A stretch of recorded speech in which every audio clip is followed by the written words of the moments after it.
شروع کرتا ہوں اللہ کے نام سے جو بڑا مہربان انتہائی رحم والا ہے، اور وہ انتہائی جبار اور قہار بھی ہے جو اس کے خلاف علم بغاوت بلند کرے۔ درود و سلام ہو سید الرسل والانبیاء خاتم النبیین محمد عربی صلی اللہ علیہ وسلم پہ،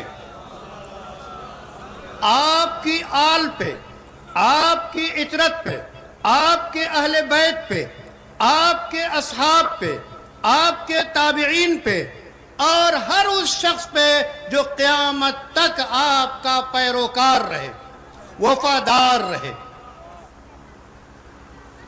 حضرات، جلسے کے مؤقر منتظمین، صاحب احترام صدر، علماء کرام اور مجتہدین اعظام، سامعین، سامعات، ہماری مائیں اور بہنیں، ایک حقیقت ہے کہ دنیا باقی ہے جب تک اللہ کا نام لیوا باقی۔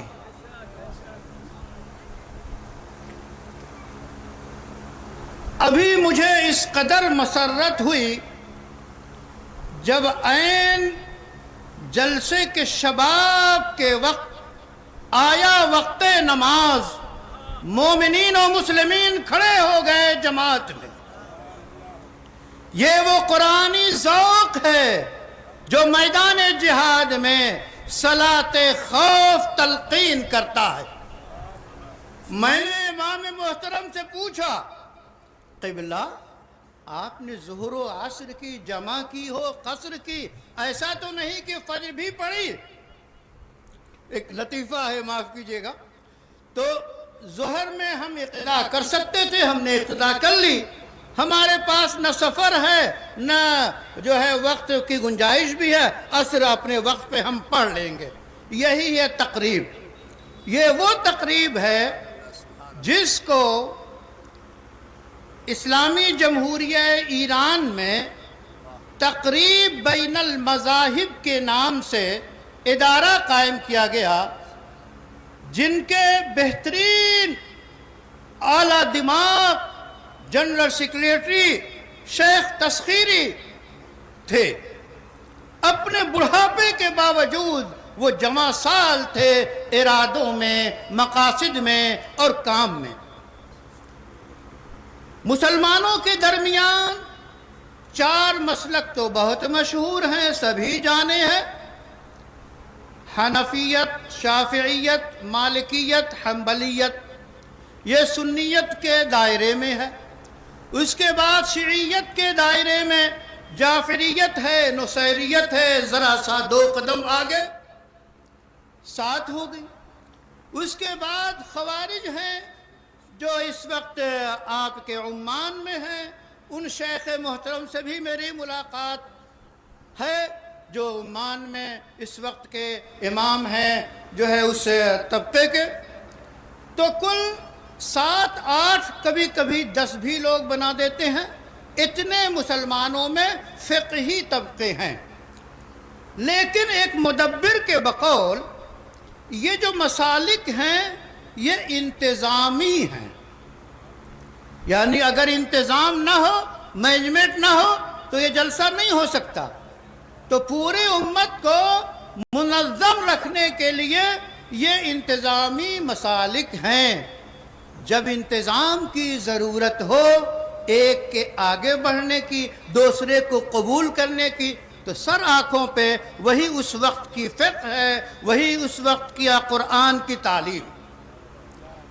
یہی وجہ ہے کہ جب باقاعدہ متبنہ بل پاس ہوا، لے پالک بل باقاعدہ بن گیا، تو امت کے افراد بے چین ہو گئے، ملت اسلامیہ ہندیہ کے، اور انہوں نے اس قانون کے خلاف، اس بل کے خلاف ایک منظم کوشش کی، بمبئی کے ساحل میں جمع ہوئے بقول حضرت استاد مولانا سید ابو الحسن علی ندوی کہ اس وقت اگر پورے ہندوستان میں پوچھا جائے کہ سب سے بڑا عالم کہاں ہے، جواب ایک ہوگا، سمندر کے ساحل بمبئی میں۔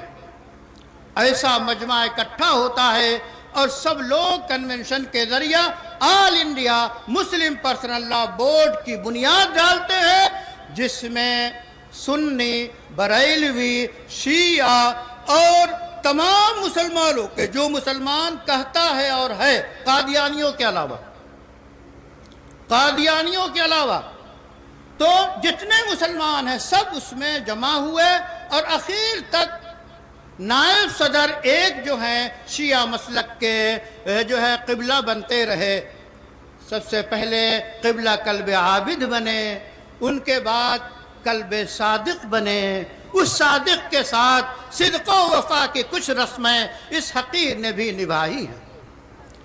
ندوے میں تشریف فرما ہے، اجلاس ہوا چاہتا ہے، جماعت کا وقت آ گیا، ایک جماعت ہو گئی، دوسری جماعت ہوا چاہتی ہے۔ اس وقت کے صدر محترم مولانا قاضی مجاہد الاسلام قاسمی بھی وضو کر رہے ہیں اور قبلہ قلب صادق بھی وضو فرما رہے ہیں۔ چند لوگ کھڑے ہو گئے، دوسری جماعت کرنی تھی، ندوے کی مسجد تھی۔ قبلہ قاضی مجاہد صاحب نے کہا قبلہ امامت فرمائیے۔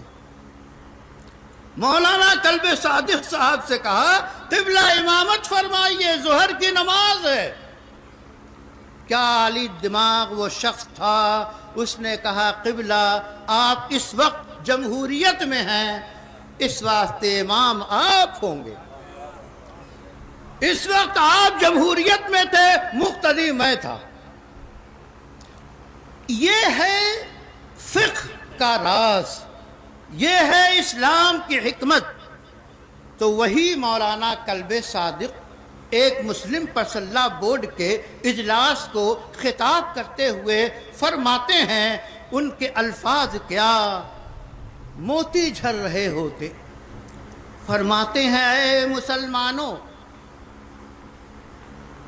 کبھی تم آتے ہو سائیکل رکھ دیتے ہو تاکہ واپس جاؤ گے، دو باتیں یاد رکھنا، اگر سائیکل چھوڑ دو گے تو کوئی چور اچکا اٹھا لے جائے گا، یا سائیکل پکڑے رہو گے لیکن بازو میں طاقت نہیں ہوگی تو ڈاکو اور زور آور چھین لے گا۔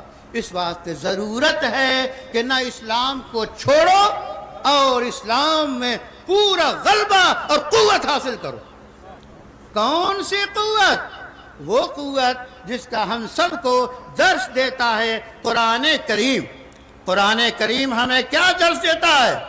قرآن کریم ہمیں بتاتا ہے کہ ہم کیا کریں۔ قرآن ہمیں بتاتا ہے قوة وَأَعِدُّوا لَهُم مَّا اسْتَطَعْتُم مِّن قُوَّةٍ، اور ان کے خلاف تیاری کرو قوت کی۔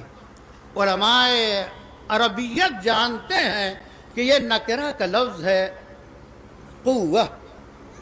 اس قوہ میں سیدنا رسول اللہ کے دور سے، میدان بدر کے دور سے، حشر کے آخری معرکہ تک جتنے اسباب جنگ، اسباب دفاع ہو سکتے ہیں، سب اس میں قوہ میں داخل ہیں۔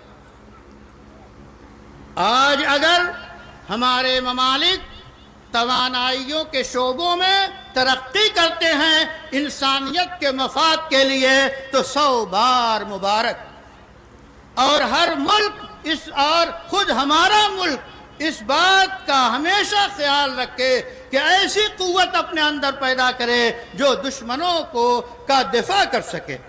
دفاع کی بات آتی ہے تو کون سا دفاع معتبر ہوتا ہے؟ کون سا دفاع معتبر ہوتا ہے؟ اس میں اسلام 5 اصول دیتا ہے۔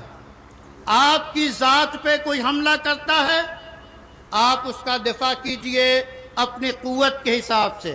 المؤمن القوی خیر من المؤمن الضعیف، طاقتور مومن کمزور مڑیل مومن سے اچھا ہے، بہتر ہے۔ اے نوجوانوں، دیکھتے ہو ہندوستان کی سڑکوں پہ فجر سے پہلے لاکھوں نوجوان دوڑ رہے ہوتے ہیں مشن کے لیے۔ کہاں ہے آپ کا مشن؟ وہ قوت اپنے اندر پیدا کیجئے، تب آپ ملک کی حفاظت کریں گے، اپنی حفاظت کریں گے، ذات کی حفاظت کریں گے۔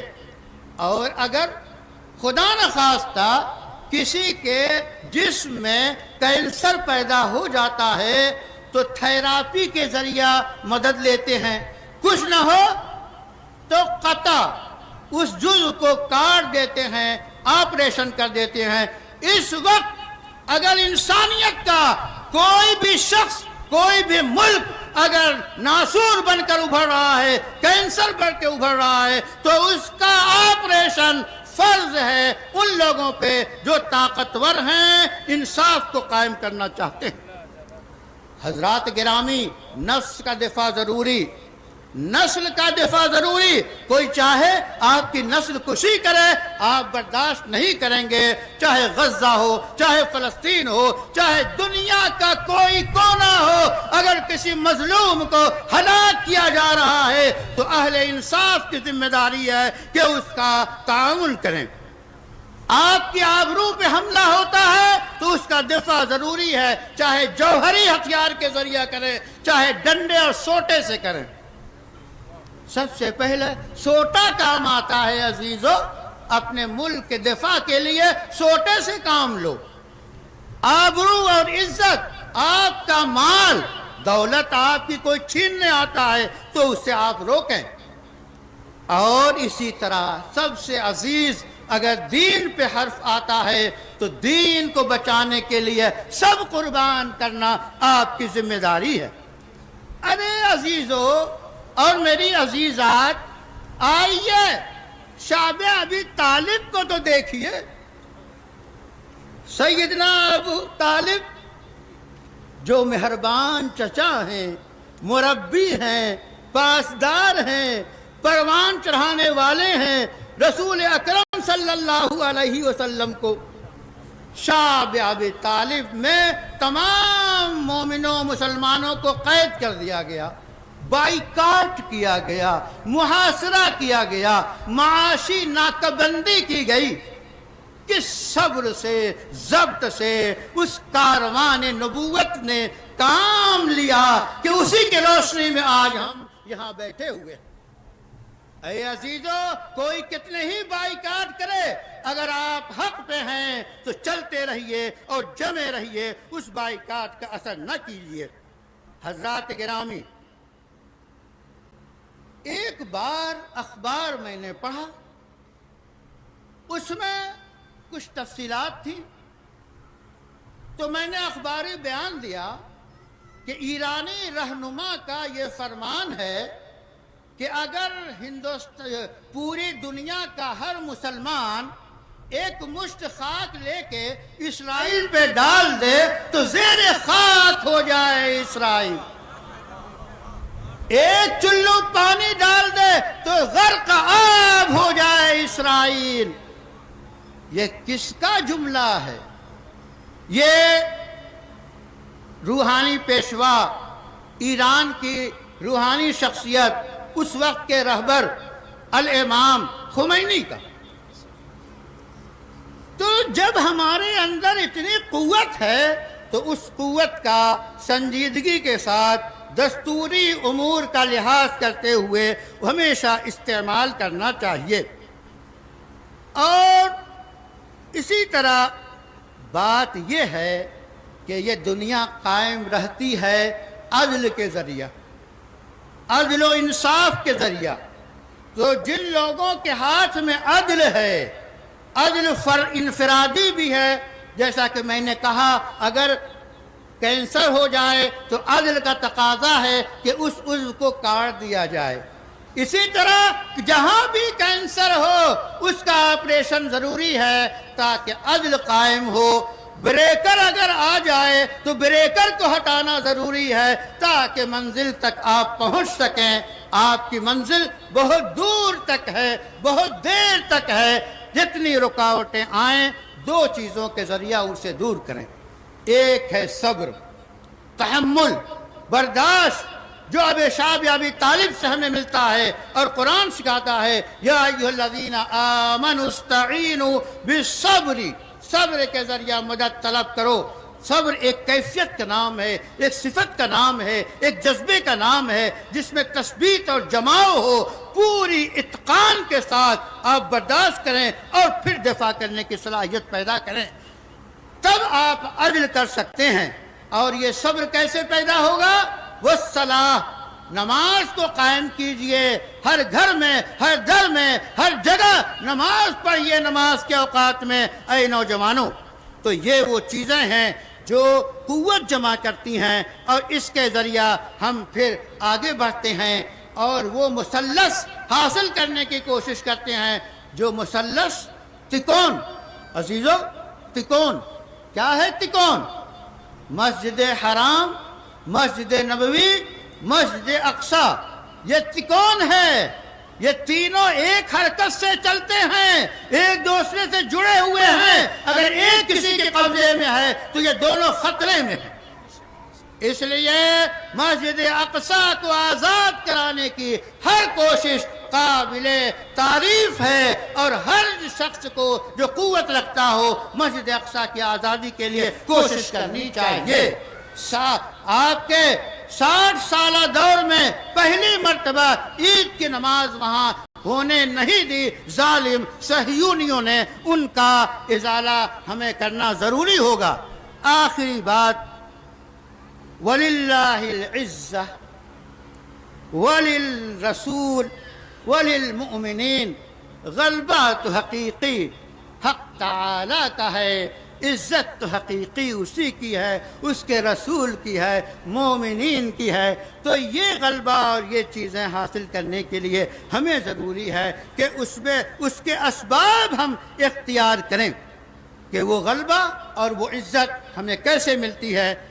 اس میدان میں اپنے جو ہے حدود کے اندر رہتے ہوئے جو خدمات محترم جو ہے خامنہ ای جو رہبر کامل ہیں ان کی جو خدمات رہی ہیں، دنیا اس سے واقف ہے، اور ہمارے لیے تو صاف بات ہے کہ وَلَنَبْلُوَنَّكُمْ بِشَيْءٍ مِّنَ الْخَوْفِ وَالْجُوعِ وَنَقْصٍ مِّنَ الْأَمْوَالِ وَالْأَنفُسِ وَالثَّمَرَاتِ وَبَشِّرِ الصَّابِرِينَ۔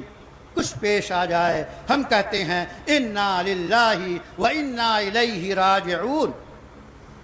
یہ قائل ہیں تو ہمارے گھر میں اگر لاش رکھی ہو اور عید کا دن ہو تو ہم غم کے ساتھ عید بھی منائیں گے، عید کا خاتمہ نہیں کریں گے۔ یہیں سے ہمیں عزت ملتی ہے، یہیں سے ہمیں غلبہ ملتا ہے۔ نوجوانوں، آپ کے یہ پیغام ہے کہ آپ نمازوں کی پابندی کریں، تعلیمی ترقی کریں، پورے علاقے میں گھوم جائیں۔ کس گھر میں تعلیم نہیں ہے اس بچے کو عالم بنائیں، مولوی بنائیں، حافظ بنائیں، ڈاکٹر بنائیں، انجینئر بنائیں، جوہریات کا ماہر بنائیں، اور بابائے میزائل ابوالکلام جیسے بے شمار نوجوان پیدا کریں۔ تب ہوگا آپ کا جلوہ، آپ کا بول بالا، خدا کرے حق کا بول بالا ہو۔